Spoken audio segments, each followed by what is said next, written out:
पिछले वीडियो में हम लोगों ने क्या सीखा था? दर्पण के उपयोग के बारे में सीखा था कि उत्तल दर्पण के उपयोग और अवतल दर्पण के उपयोग और चिन्ह परपाटी के नियम के बारे में भी हम लोग सीखे थे। क्या था चिन्ह परपाटी के नियम पे? पहला था उसमें कि सभी किरणें दर्पण पर बाईं ओर से डाली जाती हैं। इसके बाद दूसरा था कि दर्पण के समस्त दूरियां दर्पण के ध्रुव तथा मुख्य अक्ष के सापेक्ष मापी जाती है या साथ मापी जाती है।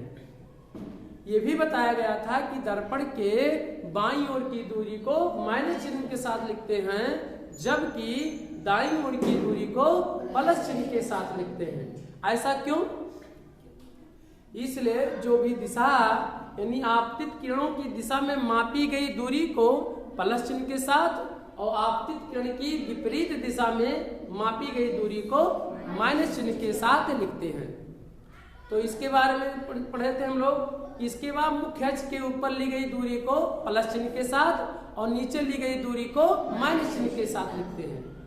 और इसके बारे में बताए थे कि जो भी दूरी होगा वह सदैव क्या होगा? लंबवत दूरी लिया जाएगा, ऊपर और नीचे। इन सभी नियमों को मिला दिया जाए तो इस आधार पर अवतल दर्पण की फोकस दूरी ऋणात्मक होती है, जबकि उत्तल दर्पण की फोकस दूरी धनात्मक होती है। तो इसके बारे में हम लोग चर्चा कर लिए थे। अब हम लोग आज सीखेंगे दर्पण का सूत्र। तो जब हम लोग दर्पण बनाना सीख रहे थे तो हम देख रहे थे कि वस्तु को दर्पण से दूर होते हुए पास लेकर आया गया था और इसके बाद भिन्न भिन्न स्थितियों के लिए प्रतिबिंब का निर्माण हुआ था। इसी बात को दूरी को यानी दर्पण के समस्त दूरियों को दर्पण के ध्रुव के सापेक्ष यानी दर्पण के ध्रुव से ही मापी जाती हैं। तो दर्पण के ध्रुव के सापेक्ष मापी जाती हैं। तो जो दर्पण के ध्रुव से जो वस्तु की दूरी होता है उसे U से प्रदर्शित करते हैं। कहां से? मान लिया जाए अवतल दर्पण था जब, तो ये कौन सा दर्पण है? अवतल दर्पण है आपका। ये कौन सी रेखा है? मुख्य अक्ष। यहाँ ध्रुव है जिसे हम लोग P से, यहाँ वक्रता केंद्र होगा C और ठीक मध्य C और P के बीच में होगा क्या होता है? मुख्य फोकस होता है। इतने बारे में कोई अवतल दर्पण यदि है तो हम लोग सीख रहे हैं। इसके सामने वस्तु को रखा जाएगा कहां पर? O और मान लिया जाए O डेस्क। वस्तु को हमने भिन्न भिन्न स्थितियों पर रख के हमने देखा कि प्रतिबिंब का निर्माण कैसे हो रहा था। अब इसी बात को समस्त दूरियों को दर्पण के ध्रुव से और प्रतिबिंब दर्पण के ध्रुव से वस्तु की दूरी को किससे प्रदर्शित करते हैं? तो U से प्रदर्शित करते हैं। तो यानी यहां से लेकर और यहां तक की दूरी को U से प्रदर्शित करते हैं। चूंकि सवाल लगाते समय इस बात का विशेष ध्यान देंगे कि वस्तु की दूरी को माइनस चिन्ह के साथ लिखेंगे। ऐसा क्यों? जिस चीज की जानकारी हमें नहीं होगा तो ना तो उसके सामने या तो प्लस नोट करेंगे और ना तो माइनस। यदि जानकारी यदि है वस्तु दर्पण के सामने रखा है तो उस वस्तु की दूरी को माइनस चिन्ह के साथ लिखेंगे। ऐसा इसलिए क्योंकि दर्पण के बाईं ओर की दूरी को माइनस चिन्ह के साथ लिखते हैं। तो इस दूरी को दर्पण के ध्रुव से यानी यहाँ पे देखेंगे किसके साथ? माइनस चिन्ह के साथ क्या करेंगे? लिखेंगे। और दर्पण के ध्रुव से वस्तु की दूरी को किससे प्रदर्शित करते हैं? तो U से प्रदर्शित करते हैं। जबकि दर्पण द्वारा जो प्रतिबिंब बनता है उसे V से प्रदर्शित करते हैं और दर्पण की फोकस दूरी को हम लोग F से प्रदर्शित करते हैं। तो यदि मान लिया जाए इसके द्वारा कोई प्रतिबिंब बने तो मुख्य अक्ष के समांतर जाने वाली किरणें कहां से होकर जाएंगी? फोकस से होकर जाएंगी। और वक्रता केंद्र से होकर जाने वाली किरणें बिना विचलित हुए सीधे क्या होगी? उसी मार्ग से वापस लौट आती है। आप देख रहे हैं कि प्रतिबिंब यहां से यहां पर क्या I और I डैश का निर्माण हो रहा है। अब इस दर्पण के ध्रुव से और प्रतिबिंब की दूरी को U से प्रदर्शित करते हैं। इसे हम लोग किससे करेंगे?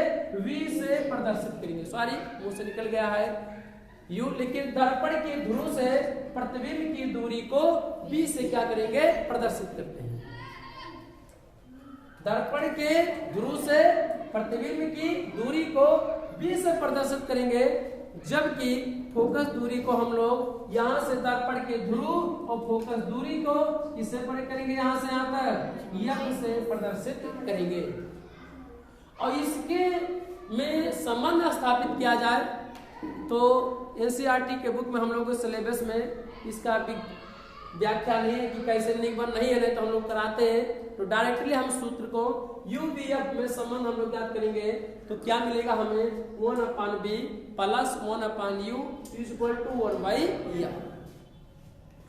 इस सूत्र को हम लोग दर्पण का सूत्र कहते हैं। तो मान लिया गया कि माना दर्पण के ध्रुव से वस्तु की दूरी u कामा और क्या कहा जाए कि दर्पण के वस्तु की दूरी u कामा, या कथा करके आप कह सकते हैं उसमें कि दर्पण के ध्रुव से प्रतिबिंब की दूरी v और दर्पण की फोकस दूरी अगर f हो तो उसके लिए एक सूत्र है। वह सूत्र कौन सा है, 1/v plus 1/u equal to 1/f। तो इस बात को, इस सूत्र को हम लोग दर्पण का सूत्र कहते हैं। दर्पण के सूत्र में हम लोग या करके इस बात को 1/f बराबर 1/v प्लस 1/u भी लिख सकते हैं। आवश्यकता पड़ने पर, जरूरत पड़ने पर हम लोग इसी सूत्र को पहले और बाद में भी लिख सकते हैं, दोनों एक ही से हैं। यह सूत्र उत्तल दर्पण के लिए और अवतल दर्पण के लिए दोनों ही क्या है, दोनों के लिए लागू होगा। यानी उत्तल दर्पण के लिए भी यही सूत्र और अवतल दर्पण के लिए भी यही सूत्र का हम लोग क्या करेंगे, लगाएंगे। और सूत्र भी है, दोनों दर्पणों के लिए यही क्या है, सूत्र है। इस बात को हम लोग और लिख सकते हैं आगे करके कि 1/v बराबर 1/u को क्या किया जाए, पाछांतर कर दिया जाए, तभी सूत्र का हो जाएगा। तो इस तरह से जो ये सूत्र है 1/v plus 1/u equal to 1/f ये रहा। और तो ये जो सूत्र है कौन सा सूत्र है, दर्पण का सूत्र है। और दर्पण का जो सूत्र है या अवतल दर्पण आपको दिखाए हैं, इसी बात को आप उत्तल दर्पण में भी देख सकते हैं। तो देख सकते हैं, आप देख लीजिए कौन सा ये दर्पण है, ये आपके सामने दिखाई पड़ रहा होगा कौन सा दर्पण है ये, उत्तल दर्पण। एक रेखा होगा, किसका कहीं वक्रता केंद्र होगा C, यहाँ पे कहीं क्या होगा, फोकस होगा, और यहाँ क्या होगा, ध्रुव होगा। बस तो यहाँ पर मान लिया जाए O और O डैश है, मान लिया गया। और इस अब समस्त दूरियों को दर्पण के ध्रुव के सापेक्ष ही मापी जाती हैं। तो इसे हम लोग मूल बिंदु मानकर इससे दूरी इसको मापेंगे। तो वस्तु की दूरी O और O डैश है, दर्पण के ध्रुव से वस्तु की दूरी को किससे प्रदर्शित करेंगे, U से प्रदर्शित करेंगे। इसके द्वारा जो पहले प्रतिबिंब बना लिया जाए, कहां से होकर जाएगा, फोकस से होकर जाता है, फोकस से होकर जाता है। और फोकस से होकर ये जाता है तो हम लोग जाहिर सी बात है इसको डैश डैश से आती हुई क्या होती है, प्रतिबिंब। और दूसरा वक्रता केंद्र से होकर जाने वाली किरणें या वक्रता केंद्र की ओर जाने वाली किरणें प्रकाश से परावर्तित होकर उसी मार्ग से वापस लौट जाती है। तो इस तरह से डैश डैश मिलाया जाए तो दोनों किरणें यहाँ पर काटेंगी और आई और क्या होगा, आई डैश क्या होगा, निर्माण हो जाएगा। अब इसी बात को इधर की दूरी को दर्पण के ध्रुव से यहाँ की जो प्रतिबिंब की दूरी होगा उसे V से प्रदर्शित करेंगे। और दर्पण के ध्रुव से फोकस की दूरी को F से प्रदर्शित करेंगे। जबकि वस्तु की दूरी को हम लोग किससे प्रदर्शित कर चुके हैं। अगर इन सबको निगमन किया जाता तो कौन सूत्र मिलता, 1/v plus 1/u equal to 1/f। तो हम लोग क्या सीखे, दर्पण का सूत्र। और दर्पण के सूत्र के पूरे प्रश्नावली में हम लोग क्या करेंगे, इसका क्या करेंगे, अध्ययन करेंगे। तो हम लोग अब सीखेंगे रेखीय आवर्धन क्या होता है। तो रेखीय आवर्धन क्या होता है, दर्पण द्वारा बने प्रतिबिंब की लंबाई तथा वस्तु की लंबाई के अनुपात को रेखीय आवर्धन कहते हैं। इसे स्मॉल m से प्रदर्शित करते हैं। इसके अंग्रेजी मैग्निफिकेशन होता है, इसलिए इसे m से प्रदर्शित करते हैं। तो दर्पण द्वारा किसके द्वारा, दर्पण के द्वारा बने प्रतिबिंब की लंबाई तथा वस्तु की लंबाई के अनुपात को।